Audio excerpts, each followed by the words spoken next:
Assalamualaikum warahmatullahi wabarakatuh. Saya Salsa Kamala dengan NIM 1525338 dari kelas.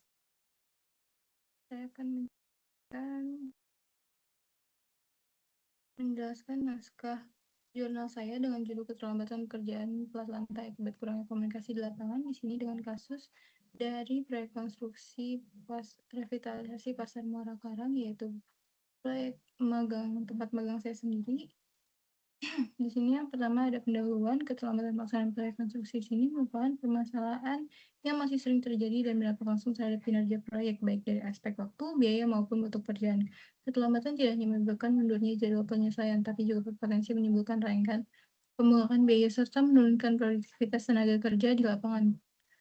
Selanjutnya, di sini pekerjaan struktur plat lantai di sini merupakan elemen utama yang berfungsi sebagai penyalir beban dan melampaukan aktivitas di atasnya. Pekerjaan ini termasuk dalam jalur kritis atau critical path, sehingga keterlambatan pada plat lantai akan berdampak langsung terhadap pekerjaan lanjutan dalam rekonstruksi. Oleh karena itu, pelaksanaan plat lantai memerlukan perencanaan pengawasan serta koordinasi yang baik agar tidak menghambat keseluruhan jadwal proyek. Selain itu, kurangnya koordinasi antar pihak juga berdampak pada aspek operasional di lapangan seperti kelambatan distribusi material, ketidaksesuaian jadwal kerja, serta rendahnya sinkronisasi antar aktivitas pekerjaan. Kondisi ini menunjukkan bahwa komunikasi memiliki peran strategis tidak hanya sebagai media penyampaian informasi, tapi juga sebagai sarana koordinasi dalam pelaksanaan proyek. Selanjutnya ada metode penelitian yang kita gunakan itu ada 3 teknik, yaitu observasi, wawancara, dan dokumentasi. Selanjutnya di sini ada diagram alur dari penelitiannya, yaitu yang pertama dari studi literatur, kemudian ada identifikasi masalah, lalu ada pengumpulan data, lalu dianalisis datanya, lalu analisis SWOT, lalu ada faktor-faktor penyebab keterlambatan proyek, lalu ada penyimpulan. Di sini hasil pembahasannya di sini menggunakan observasi dan wawancara dalam penelitian menunjukkan bahwa keterlambatan pelaksanaan pekerjaan sini dipengaruhi oleh aspek komunikasi dan koordinasi di lapangan. Secara teoritis, observasi di lapangan menggunakan untuk memperoleh gambaran nyata mengenai kondisi pelaksanaan pekerjaan, sedangkan wawancara digunakan untuk menggali informasi. Di sini ada tabel dari wawancaranya, yang pertama itu ada responden 1. Sini adalah pengawas lapangan, permasalahan yang ditemukannya, keterlambatan penyampaian instruksi kerja, dampak terhadap pekerjaannya. Di sini pekerjaan tidak sesuai metode atau terjadi rework, lalu keterangannya komunikasi tidak langsung. Lalu ada responden kedua mandor, dan responden ketiga pekerja, dan ada responden keempat logistik. Bisa dilihat di sini penjelasannya. Lalu ada persentase faktor keterlambatan. Di sini yang pertama ada keterlambatan penyampaian informasi, di sini 30% atau sangat dominan sering terjadi di proyek. Lalu ada kurangnya tulisan instruksi kerja 25%, dominan. Lalu ada lemahnya koordinasi antar pihak 20%, cukup dominan terjadi juga. Lalu ada keterlambatan distribusi material 15%, tidak adanya sistem komunikasi terstruktur 10%, di sini keterangannya pendukung. Lalu persentase di sini menunjukkan bahwa komunikasi menjadi faktor dominan dalam mempengaruhi kinerja waktu proyek, khususnya pada pekerjaan plat lantai yang berada pada jalur kritis. Komunikasi yang tidak efektif dapat menyebabkan kelambatan menyampaikan informasi, kesalahan pelaksanaan, serta ketidaksinkronan antar aktivitas pekerjaan di lapangan. Selanjutnya di sini ada analisis SWOT yang didapatkan. Yang pertama itu ada keterlambatan penyampaian informasi. Di sini bisa dilihat untuk isi dan penjelasannya. Lalu ada yang kedua kurangnya kejelasan instruksi kerja. Sini bisa dilihat untuk kejelasannya.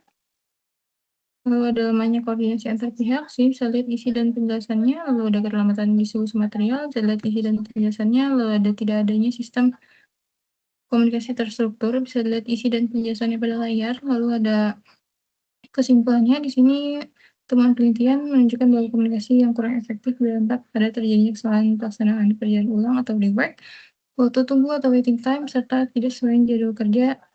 Kondisi tersebut berimplikasi pada keterlambatan waktu penyelesaian proyek, peningkatan biaya operasional, serta potensi penurunan mutu pekerjaan.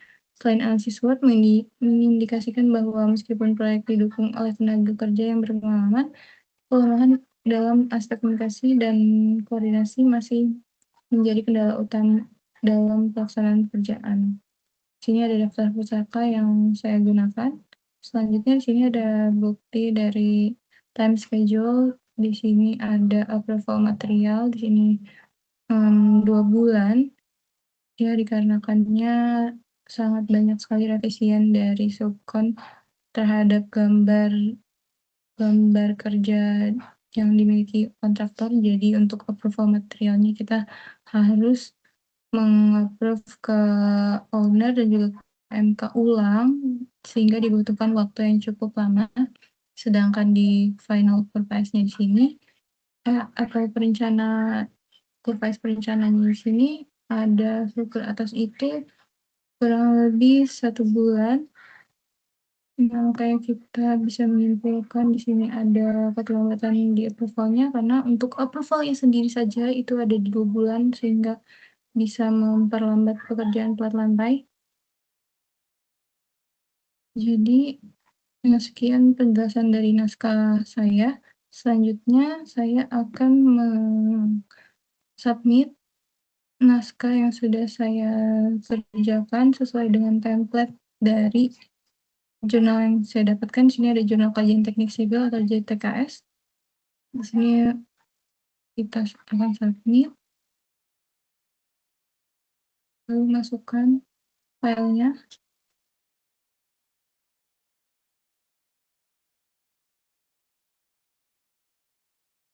Sebelumnya saya sudah pernah mencoba untuk mengupload jurnalnya ke sini.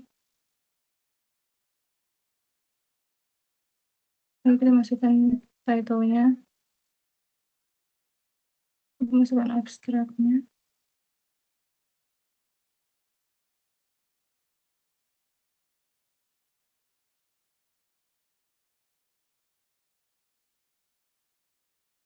Masukkan keywords-nya.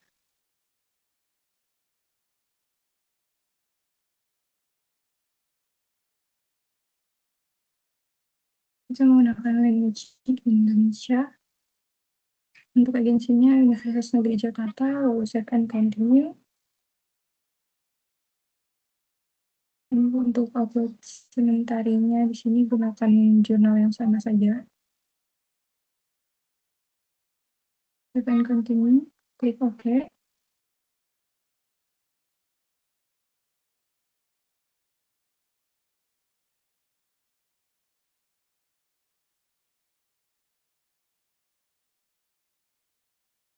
Lalu finish submission. Sebelumnya saya sudah pernah mengupload jurnal tersebut. Berikut bukti screenshot-nya. Di sini submission sudah complete, karena sebelumnya saya sudah pernah submit, jadi tadi yang saya lakukan kembali lagi ke step 1. Sekian penjelasan dari saya. Wassalamualaikum warahmatullahi wabarakatuh. Terima kasih.